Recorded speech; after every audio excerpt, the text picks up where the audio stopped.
Hi everyone, my name is Shira Koshkerman. I'm a board-certified physician associate specialized in aesthetic medicine.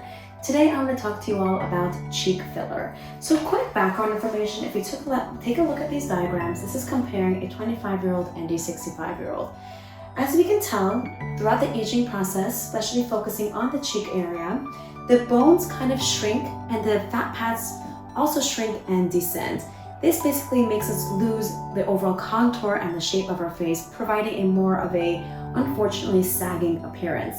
This contributes to the nasolabial folds, the jowling, and just looking like a sad puppy, as my patients call it.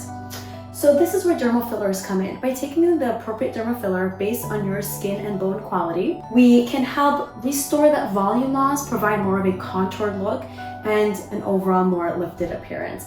This can help improve the nasolabial folds and the jowling, again, by providing a more of a lifted appearance. Based on your skin quality and your bone density, we will determine which filler is best appropriate for you during our consultation.